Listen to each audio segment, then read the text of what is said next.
कि भारतीय जनता पार्टी सिर्फ और सिर्फ विकास के लिए और राष्ट्रवाद के लिए ही लड़ाई है बीजेपी की। जो राष्ट्रवादी नहीं है, जो एंटी नेशनल और देश के टुकड़े टुकड़े गैंग या जिसको आप गुपकार गैंग कह लो, जिन्होंने आज तक 70 साल तक लोगों को गुमराह किया। ये पार्टी प्रवक्ता के टॉपिक थे, तो चलो अब आप लेके आ ही गए हैं तो मुझे थोड़ा बहुत उत्तर तो जरूर देना होगा। मुझे अपोजिशन वाले पूछते हैं, मैंने कहा भाई जो हमारा रोल था वो हमने निभाया, अब आप अपोजिशन में हैं तो आप अपना रोल निभाओ। कि लखनपुर के बाद यहाँ और वहाँ ये टोल प्लाजा, इसको आप ये विश्वास रखिए कि उन्होंने मेरे साथ कमिट किया है, मैं इसको फॉलो करूँगा। बहुत जल्दी इसका मर्जर हो जाए। जो आदमी जो बकवास करते हैं, मैं कई बार क्या होता है कि किन लोगों को आप अगर पीछे कुत्ता भौंक रहा हो तो आप क्या कहते हो कि इसको जवाब दे के जाएँ, पत्थर मार के जाएँ, इसको तोड़ के जाएँ। आपको पता भौंकेगा थोड़ी देर तक जाएगा ये। हर एक चीज़ को किसी आदमी को पार्टस देनी, आपको उनकी पार्टस जो भौंकते हैं ना, उनकी पार्टस नजर आ गई। मैंने आपको यही कहा कि वो एक पाकिस्तान प्रस्त पार्टियां हैं, चाहे वो पीडीपी है चाहे वो एनसी है, उनको जवाब मिल गया है।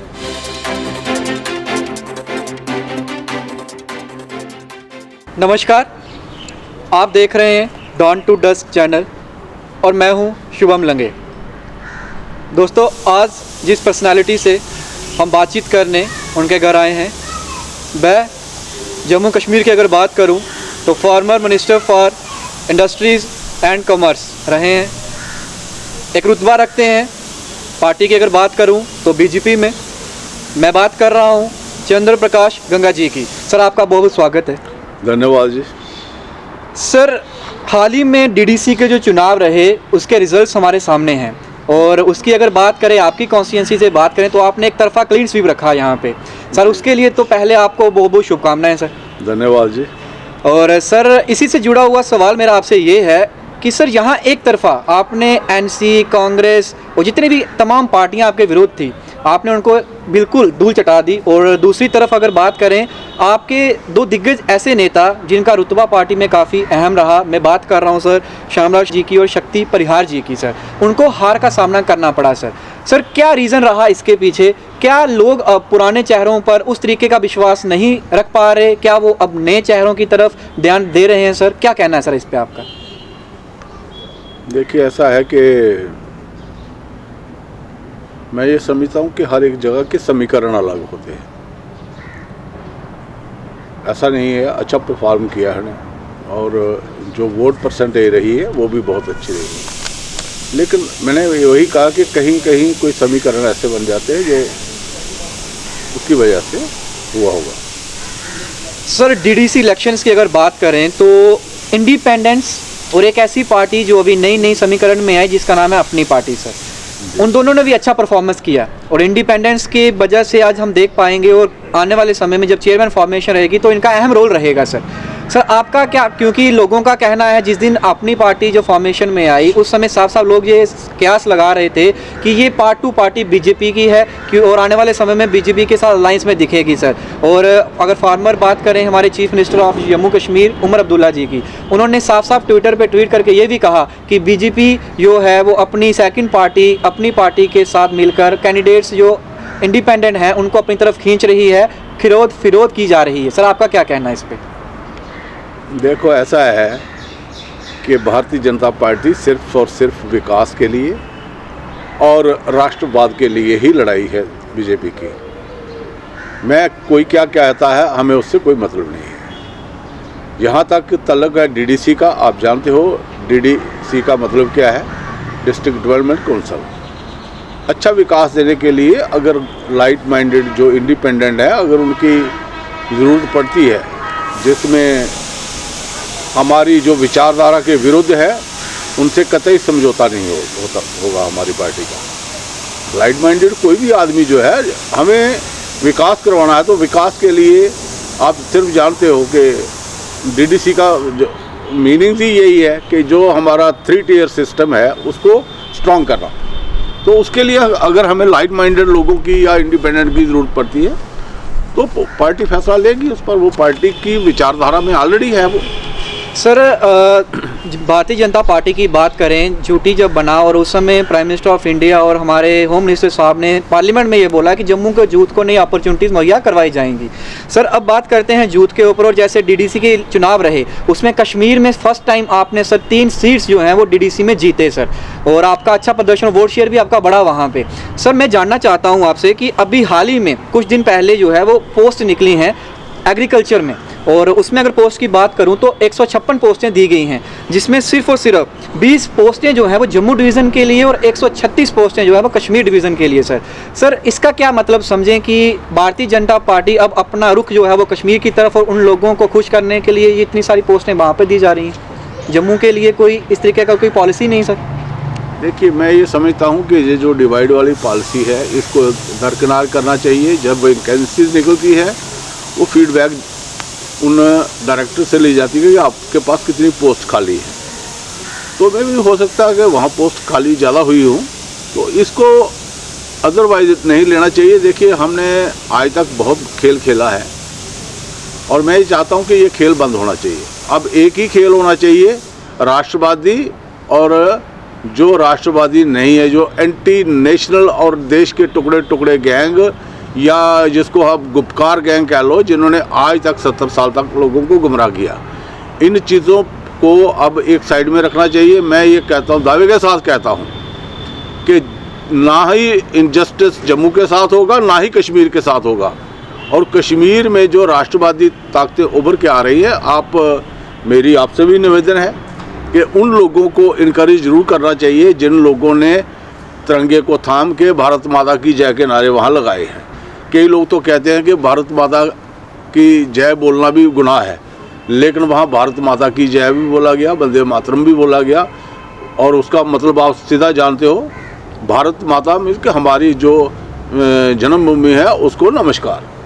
वंदे मातरम हम जिसकी वंदना करते हैं, जो हमारी मातृभूमि है उसकी हम वंदना करते हैं। तो इसमें कोई ऐसा शब्द नहीं है, ऐसी चीज़ नहीं है कि जो अब हम, अगर जो लोग मेजॉरिटी में लोग वहाँ आ रहे हैं, लेकिन आज भी आप देख रहे हो कि जैसे कल बेचारे एक हमारा जो निश्चल कोई थे, उनकी हत्या कर दी, लेकिन वो भी तो पाकिस्तानी जो स्पॉन्सर्ड लोग हैं वहाँ पर वो लोग हैं, और उसकी हत्या कर दी गई क्योंकि उसने वहाँ रजिस्ट्री करी।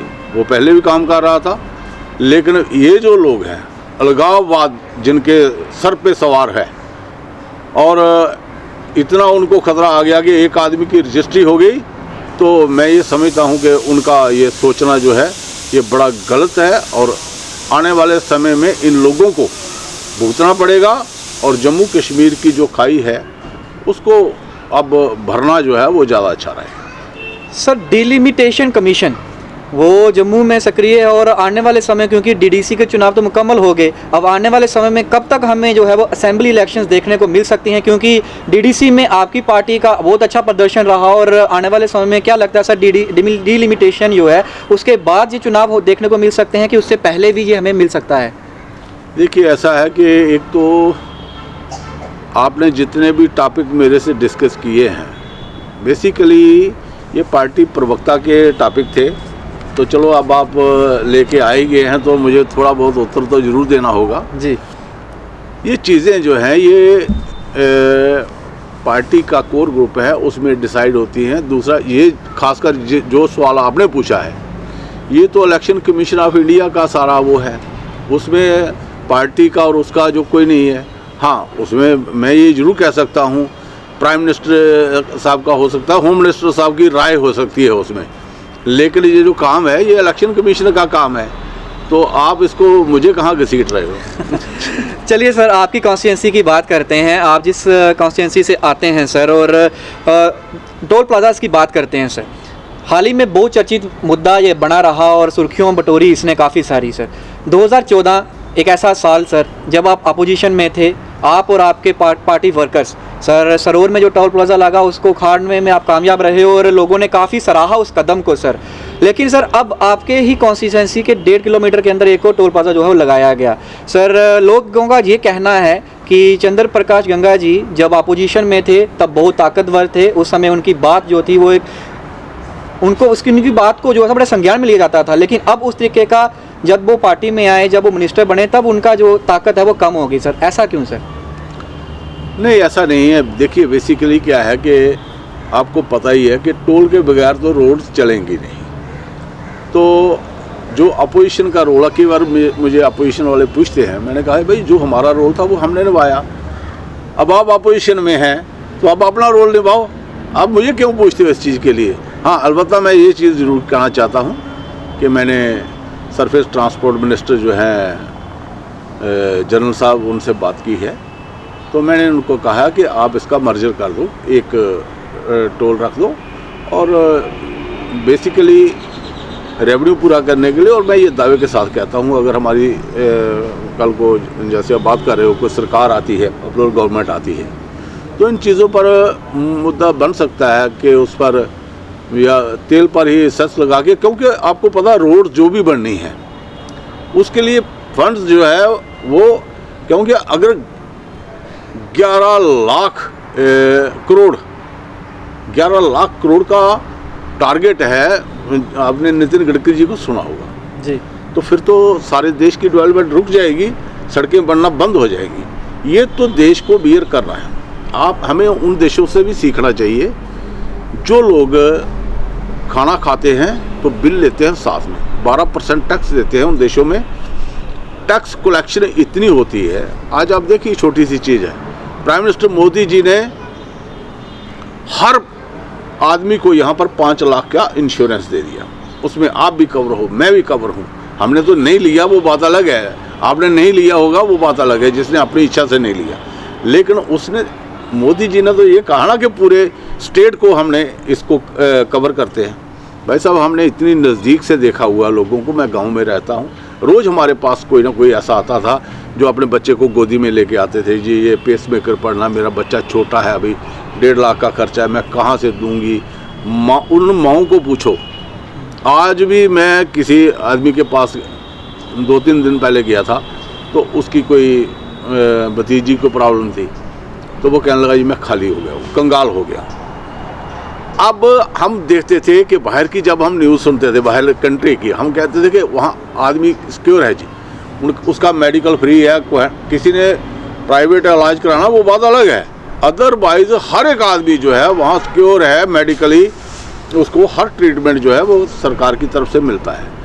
अगर हम लोग टैक्स देना नहीं सीखेंगे, ये एक भाई साहब सेविंग है। मैं एक चीज़ बता दूं आपको, और इससे बाकी चीज़ें जो हैं डेवलपमेंट और जो इंफ्रास्ट्रक्चर है और देश का, कोई भी देश की उन्नति जो है, आज आप देख लीजिए हमारा डिफेंस है, तो जितनी ताकत हमारे मोदी जी के आने के बाद मिली है, आपको शायद इस चीज़ का ज्ञान नहीं होगा कि अगर मोदी जी के आने से पहले, 14 से पहले अगर लड़ाई हो जाती तो हिंदुस्तान के पास एक दिन की भी लड़ाई लड़ने की हिम्मत नहीं थी। उनके पास इतना गोला बारूद नहीं था, वो था भी जो 1947 का, वो शायद उस वक्त चलता ही नहीं। आज आप देखिए हर एक चीज़ में, चाहे वो पनडुब्बियाँ हैं, हमारे जो क्राफ्ट हैं, खासकर आप देखो, आप हमारा एयर डिफेंस कितना मजबूत हुआ है। ग्राउंड में देखिए जितने हमारे टैंक थे, उनको सभी को जो कंडम होने वाले थे कंडम किया, दूसरों को एज गुड एज न्यू किया, उन पर बढ़िया तोपें लगाई। और इस वक्त और भी हमारा जो है, आप जानते हो जो तेजस है, 100 जहाज का बेड़ा जो हमारे कंट्री में बन रहा है, एक तो एम्प्लॉयमेंट मिल रही है, कहाँ से आएगा। ये हमें थोड़ी सी आदत डालनी चाहिए। लेकिन हाँ, इतना आपने बात कही है, मैं ज़रूर इस चीज़ को मैं भी महसूस करता हूँ कि लखनपुर के बाद यहाँ और वहाँ ये टोल प्लाजा, इसको आप ये विश्वास रखिए कि उन्होंने मेरे साथ कमिट किया है, मैं इसको फॉलो करूँगा, बहुत जल्दी इसका मर्जर हो जाएगा। सर, एक मुद्दा जो मैक्सिमम चर्चा में बना हुआ और अपोजिशन ने उसको बनाने की कोशिश भी करी, डीडीसी की चुनावों की बात करें तो सर वो था कि लैंड ग्रैबर्स की बात करें, अगर नालों की बात, आपकी कॉन्स्टिट्यूंसी से बिलोंग करते हैं, वहाँ पे भी देखा गया कि जो नाले थे आज वो नाले रहे नहीं, उसको एनक्रोच कर दिया गया। सर, आपकी अगर बात करें, जब आप कोलिशन गवर्नमेंट में थे उस टाइम पे आपने एक इनिशिएटिव लिया अपनी कॉन्स्टिट्यूंसी में, और आपके वर्कर्स और आपके ब्लॉक प्रेसिडेंट के द्वारा स्टेडियम का निर्माण शुरू करवाया गया सर, और बाद में उसको सर रुकवा दिया गया। और अगर बात करें सर सलारिया चक सलारिया की बात करें, जहाँ तक अपना गांव करेली की बात करें, आपने वहाँ पे सर अवकाफ में शॉप्स बनवाई, उसको बाद में डिमोलिश करवा दिया गया सर इस पे आपका क्या कहना है? क्योंकि आपने तो एक जनहित में कार्य किए और उसको भी इस तरीके से इनिशिएटिव को रोक दिया गया सर, इस पे आपका क्या विचार, आप बताएं सर लोगों को। देखिए, एक चीज़ तो मैं आपको बड़ा क्लियर कर दूं कि जो पिछली सरकार थी ना, उसने रेवेन्यू डिपार्टमेंट की धज्जियाँ उड़ा दी। मतलब लैंड रिकॉर्ड टोटली, जिसको आप ये कहो कि स्क्रैप कर दिया गया। किसी का लट्ठा नहीं, किसी का वो नहीं, जिसकी लाठी उसकी भैंस, जिसने कब्जा कर लिया वो बना रहा है। कोई चीज़ ऐसी उन्होंने रखी नहीं। क्योंकि होता क्या है कि बड़े फ्रॉड जब करने हो तो लैंड रिकॉर्ड होगा तो फ्रॉड नहीं होंगे, रिकॉर्ड ही ख़त्म कर दिए गए। और ख़ासकर अभी जो हमारी जो सरकार है यहाँ पर जम्मू कश्मीर यूटी, आपको शायद ये ज्ञान है या नहीं है, बहुत सी बड़ी बड़ी प्राइवेट कंपनियां जो लैंड रिकॉर्ड्स जिन्होंने बनाए हैं और बड़ा अच्छा जिनका एक्सपीरियंस है, उनको ये काम सौंपा गया है सैटेलाइट से। अगर हम यहाँ पर बैठे हैं तो इसकी भी एकदम क्लीन पिक्चर जो है उसमें होगी और उसी के हिसाब से फिर ग्राउंड पर ऑन ग्राउंड उसको किया जाएगा। एक बार नया रिकॉर्ड बनेगा, शायद मेरे ख्याल में ये अब 1800 कुछ में बना था, 89 में कुछ 1899 में बना था। अब ये बन रहा है 100-150 साल के बाद रिकॉर्ड जो है वो बन रहा है। और इसके बाद जो है ये सारे डिस्प्यूट ख़त्म होंगे। और ख़ासकर आप ये जानते हो कि अभी तो जो पुराने कानून थे उनको एकदम से स्क्रैप नहीं किया जा सकता था, क्योंकि कुछ केस उस लेवल पे चल रहे हैं। कुछ बड़ी चीज़ें इस पर सरकार को सोचनी पड़ती हैं। और मैं आपको ये विश्वास देता हूँ कि 1-2 साल में आप ये महसूस करोगे कि रेवेन्यू का कोई झगड़ा नहीं रहा। फ़र्द जो है जब आप लेने जाओगे तो आप अपने कंप्यूटर पे फ़र्द निकालोगे, उसको अपनी अटेस्टेशन दोगे, उसको घर से अपना ऑनलाइन फीस जमा करवाओगे तो आपका फ़र्द कट जाएगा। आपने किसको बेचनी है वो सेल और उसकी, और उसी बार आपकी स्टैंप ड्यूटी भी ऑनलाइन हो जाएगी। ऐसा सिस्टम जो है आपको रजिस्ट्रार की जरूरत नहीं पड़ेगी। रजिस्ट्रार के लिए खाली आपने वहाँ उनके पोर्टल पर रजिस्टर करवाना है कि हाँ जी ये मैंने कर दिया है। सर आपने जितने भी कार्य अपने दौरान में किए वो जनहित के लिए रहे सर, लेकिन सर आपकी कॉन्स्टिट्यूंसी के जो आपकी अपोजिशन की पार्टीज़ हैं उनका आपके ऊपर जो आरोप है वो डीडीसी में भी उन्होंने जब मैक्सिमम लोगों को इंटरव्यू दिया उनमें यही साफ साफ कहना था कि जो इन आपकी कॉन्स्टिट्यूंसी के जितने भी नाले हैं अगर उनको एनक्रोचमेंट या लैंड ग्रैवर्स हो रहा है उसमें सीधा सीधा चंद्र प्रकाश गंगा जी का या उनके वर्कर्स का हाथ है। सर इस पर आपका क्या कहना है, क्योंकि आपको लोग देख रहे हैं और जानना चाहते हैं कि ऐसा क्यों कहा गया उनकी तरफ से? देखिए, ऐसा है कि जो आदमी जो बकवास करते हैं, मैं कई बार क्या होता है कि किन लोगों को आप अगर पीछे कुत्ता भौंक रहा हो तो आप क्या कहते हो कि इसको जवाब दे के जाएँ, पत्थर मार के जाएँ, इसको तोड़ के जाएँ।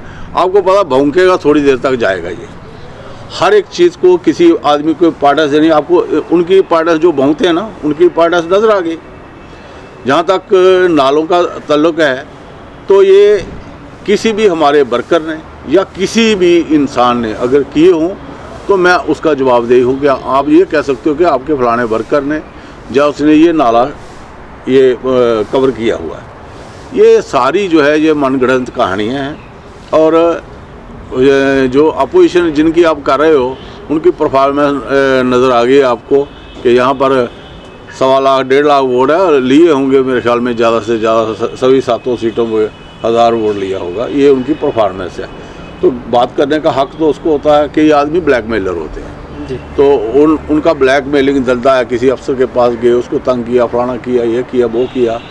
एक तो आपके सोशल मीडिया ने भी बड़ी तबाही की हुई है, क्योंकि कोई भी आदमी किसी भी चीज़ को डाल देता है। और अच्छा, फिर एक आदमी अगर किसी पर, मैं मान लो मैं आज किसी पर केस भी करता हूँ कि ये झूठा बोला है, ये बोला है इसने, तो जहाँ तक मैं इस चीज़ की कहता हूँ कि जो केस है वो केस है। सिविल सूट फाइल किया आपने, क्या जी किसका जी उसका मुकदमा लगा। एक आदमी को इम्पोर्टेंस देनी, हम क्यों इम्पोर्टेंस दें उनको? आप और कोई बात पे करिए। हमारा कुल मिला के जिस ज़मीन पे ज़्यादा शोर डाला था वो हमारी जो सपवाल में जो ऑफिस है उस पर ज़्यादा शोर डाला था। वो 7 कनाल 13 मरले मालकी लैंड है, और वो भी मालकी बनाई हुई मालकी नहीं, ओरिजिनल मालकी 200-250 साल का उसका रिकॉर्ड है और रजिस्टर्ड लैंड है। पार्टी ने अगर ऑफिस बनाया है तो मोदी जी के राज में ऐसा कभी नहीं होता। बड़े लोगों ने ज़मीनें अलाट कराई हैं, जैसे एनसी ने कराई है, लेकिन हमारी पार्टी ने ये कहा है कि हम रजिस्टर्ड लैंड लेंगे, ओनर की ज़मीन लेंगे, ना कि कोई ऐसी ज़मीन लेंगे जिससे वो है। तो आप जाके देख भी सकते हो।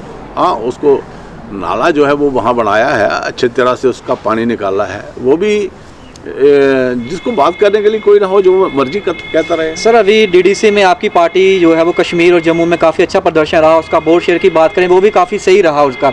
सर, मैं आपसे जानना चाहता हूं कि जब डीडीसी के चुनाव शुरू हुए, सीधी कांटे की टक्कर बीजेपी वर्सेस गुपकार अलायंस थी, क्योंकि एक तरफ गुपकार अलायंस जिसका साफ साफ कहना था कि हम जीतेंगे और 370, क्योंकि उनका गठबंधन ही इस वजह से बना कि 370 की बहाली जम्मू कश्मीर में होगी।